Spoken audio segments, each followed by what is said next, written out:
Hi guys, good morning, good evening, good afternoon, at kung anumang oras sa location mo ngayon, kung nasaan ka man, hello sa inyo, sa mga nakikinig. And as the title confirms, this video is all about how to manifest your dream job or how to manifest the job that you want. Kung hindi man dream job, kung anumang trabaho. Okay? So, ang dami kasi sa akin lagi nagtatanong, Daisy or Ate Daisy, paano ba i-manifest yung trabaho? Kasi wala akong trabaho, ganyan. Kailangan ko na magka-work. So, yun yung usually na tatanong sa akin guys sa live stream kapag ka nagda-live ako sa TikTok at saka dito sa YouTube. So, again, ginawa ko lang tong video na to para may balikan kayo dun sa mga hindi nakakapanood ng live stream. So, para to sa'yo. So, anyway, first of all, kaya mo napanood tong video na to is dahil na-attract mo ako sa'yo, sa live mo. So, congratulations in advance kasi iyon na yung trabaho na yon. Kung ano man yung iniisip mo, the moment na mapanood mo tong video na to, sa'yo na yung work na yon. Okay? So, the first step in manifesting the job that you wanted to have or dream job, is you have to be so specific on what you really want in your life. Like alam mo yun, anong trabaho ba yan? Anong kind of job? Like anong niche? Anong industry? Saan ang location ng trabahong yan? Dito ba sa Pilipinas or sa abroad? O kung dito man sa Pilipinas, sa ang sulok ng Pilipinas, ano ba yan, small, medium enterprise, or big corporation.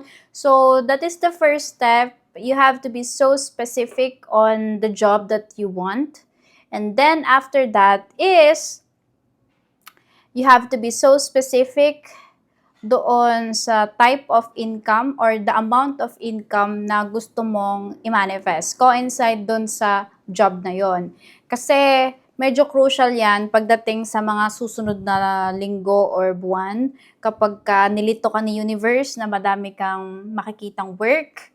So, kailangan, bago tayo mag-fast forward doon sa, na yon, sa era na yon, sa future, sa time na madami ng nakakapansin sa resume mo, is kailangan maging specific ka muna sa income na gusto mo para hindi ka malito. Kaya kailangan yun. Kumbaga, requirements sa manifestation na dapat specific yung sahod na gusto mo.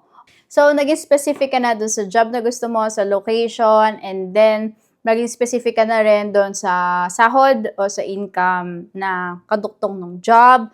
The step number 3 is kailangan specific ka din sa kung anong type of boss yung gusto mo, type of yung mga staff na makakasundo mo, yung magiging katrabaho mo. So, kailangan isama mo yon. So, you have to think, ano bang gusto kong boss? Ano ba yung mga gusto kong katrabaho? So, kailangan maging specific ka dyan. Kasi baka dumating ang panahon, ito sasabihin ko sa inyo ang reality. Nakuha mo yung dream job mo, pero toxic naman yung boss mo or toxic yung mga katrabaho mo. So, tendency, baka ma-burnout ka, tapos, magre-resign ka na lang or aalis ka na lang din dun sa dream job na yon.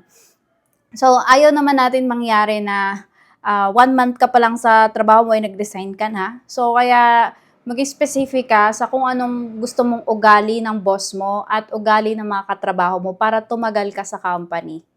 Okay? Para hindi ka ma-burn out. So, that is the step number 3. And then the step number 4 is to write it down on a piece of paper, journal, or, any notebook. Sulat mo. And then you address it to God. And then, it's a letter of gratitude in present moment as if nakuha mo na yung work na yon sa ganitong company, sa ganitong location, at kumikita ka na ng ganitong amount. So, kailangan present tense. As if tanggap ka na doon, as if matagal ka na nag-work doon, as if kumikita ka na ng ganitong amount, as if mabait yung boss mo, as if mabait yung mga katrabaho mo, as if ganito yung benefits. So, ikwento mo kay God, kay universe, kay Jesus Christ, kay Lord, kung ano man ang tawag mo sa kanya, ikwento mo doon sa papel. Lahat ng yon. Kung gusto mo habaan, ikaw bahala, Mare. Gusto mo Manila paper? Go! Ikwento mo doon, no?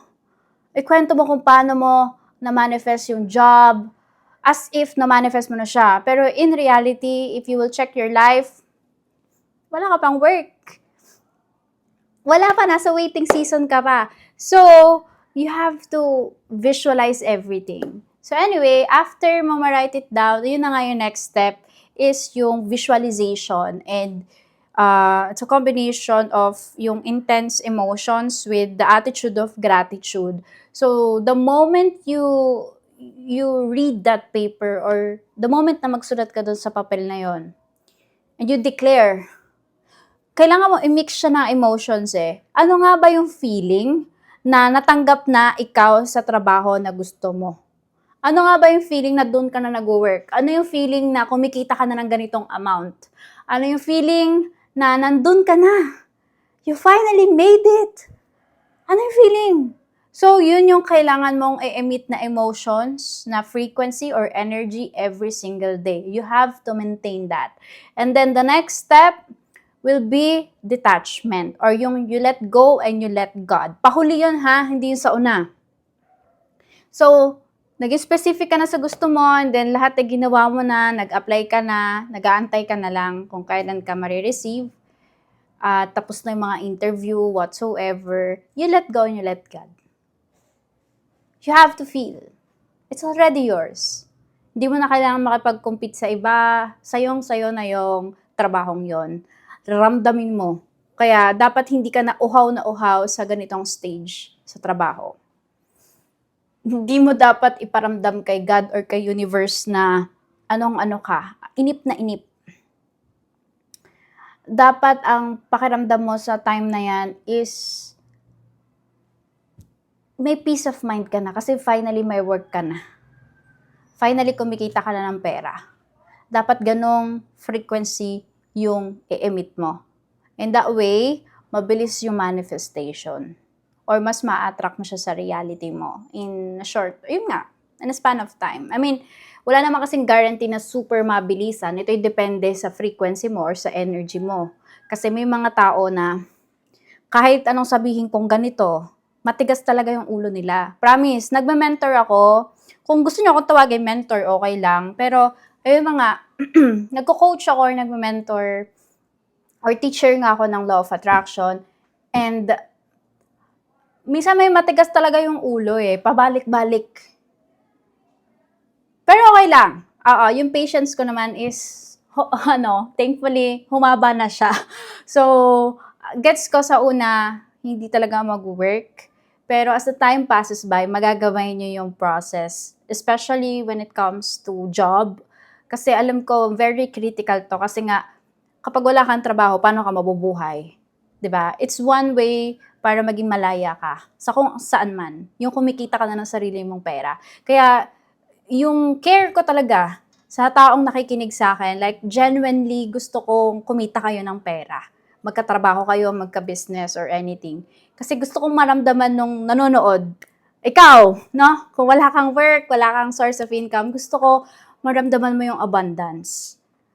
Sa the moment na makilala mo ko sa buhay mo or kami, yung community na to na community natin, no? Sa TikTok and dito sa YouTube, all about law of attraction, universal laws, law of assumption.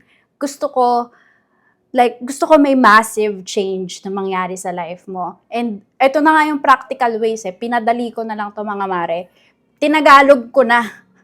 Susundan mo na lang. Okay? Alam ko sa una, very simple lang siya. Especially kailangan mo na ng trabaho. Alam ko yung feeling. Nanggaling na ako dyan. Pero, okay, ito lang din yung ginawa ko before nung ako'y nag-apply ng work. At thankfully, nag-work sa akin, no, lahat ng mga naging trabaho ko is ginamitan ko ng law of attraction or law of assumption. So, I hope gamitin mo to sa tama at maniwala ka. Have faith, no? Have faith sa sarili mo at kay God that kayang-kaya mo yan, na sa'yo na yung trabaho na yan. Kasi guys, super daming testimonies sa community natin na bumabalik talaga sila kasi sinasabi nila na natanggap na sila sa work or na-promote sila or ganito, ganyan, na-manifest na nila yung dream job nila. At imposibleng hindi mo yung magawa. Naniniwala ako sa'yo. Promise, ang tagal ko na, 5 years and counting na ako na Law of Attraction at Personal Development Advocate. Kaya, bibigyan ko kayo ng 100% assurance kung natapos mo tong video na to at in-apply mo, nakinig ka talaga ng bonggang-bongga. Girl, sa'yo na yan. At nakalimutan ko, bago ko tapusin yung video, pagkagising mo sa umaga at bago ka matulog sa gabi, kailangan mong i-feel as if sa'yo na yon. So, kailangan may kasama din siyang declaration na as if nakuha mo na yung work. So, kuwari, pagkagising mo sa umaga, thank you God! Ganon. Thank you God, thank you universe. May work na ako dito sa ganitong company, kumikita na ako ng ganito. Thank you God for everything. So, laging ganon. Okay? Pagkagising nyo sa umaga. At, yeah, yun na yung huli ng ating video. And I hope na meron kang nakuha dito. Kung hindi mo naintindihan yung video, pwede mo paulit-ulitin. At balikan mo kami. Antayin ko yung comment mo sa comment section pag natanggap ka na sa trabaho. Kasi for sure, magkakatrabaho ka. Imposibleng hindi. So yun lang. Thank you so much for watching. See you on the next one. Congratulations in advance. Bye!